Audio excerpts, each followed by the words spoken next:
Jurus manajemen, dalam tata kelola organisasi, ada beragam jurus, misalnya dalam organisasi yang masih muda atau baru berdiri, bahasa kerennya adalah startup, maka inilah masa tersulit karena tingkat kegagalannya hampir 60%. Saya ekstrim sekali menggunakan sebuah fakta yang pasti banyak membuat sahabat yang akan memulai bisnis bisa mundur. Dalam artian dapat dibaca dari 3 perusahaan yang akan dibangun, 2 diantaranya bisa tutup usia. Namun, itulah data fakta yang tertulis di banyak buku. Manajemen, studi atas hal itu banyak membuktikan kebenaran data ini, apalagi membangun perusahaan atau organisasi yang dalam kondisi masih di inkubator, seperti yang pernah saya sampaikan di tulisan lain.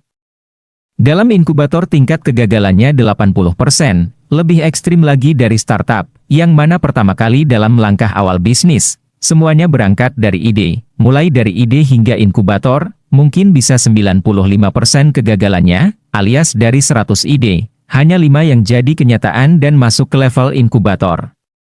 Ternyata dari 5 itu pun hanya 1 yang masuk kategori startup. Dari startup untuk menjadi organisasi yang tumbuh, itu pun paling hanya 1/3-nya yang survive. Kalau sudah di level tumbuh, angka mortalitas atau kematian organisasi pun mengecil. Dari 10 yang tumbuh, yang akan bertahan hingga tahun ke-5 adalah lebih dari 60% dan yang akan lanjut hingga tahun ke-10 tinggal 40% saja. Mereka yang 40% ini masuk ke level mature. Di level ini tingkat mortalitas organisasi semakin mengecil. Hanya 15% yang gagal atau tutup. 1 level lagi setelah mature. Saya simpan dulu untuk lain kesempatan karena mungkin tidak banyak yang minat. Kenapa? Karena saya akan bertanya balik, apakah perusahaan sahabat sudah berusia di atas 5 tahun, di mana 5 tahun lagi level mature diterima dan mau masuk ke level sesudah mature? Kalau belum, kita tunda dulu pelajarannya, kita balik lagi ke startup organisasi, di atas inkubator pastinya. Ada hal yang harus dikuasai, yaitu 2 jurus maut yang namanya manajemen.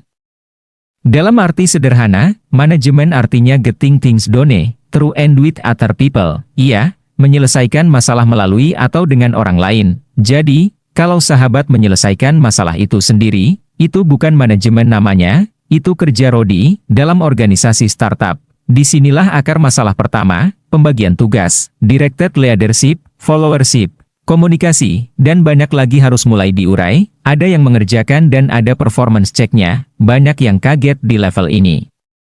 Atasan bisa nggak di-respect bawahan karena banyak sebab, jadi, kegagalan 60% perusahaan startup ya di sini ini, di manajemen. Lalu, ada lagi yang nomor 2, di mana kesalahan terjadi yang membuat sulit keluar dari perusahaan startup ke perusahaan atau organisasi yang tumbuh.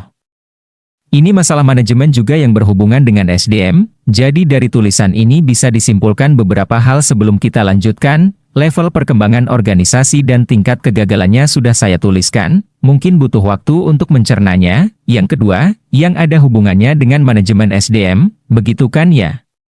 Masih butuh lanjut atau mau dicerna dulu nih? Dalam langkah awal bisnis, semuanya berangkat dari ide.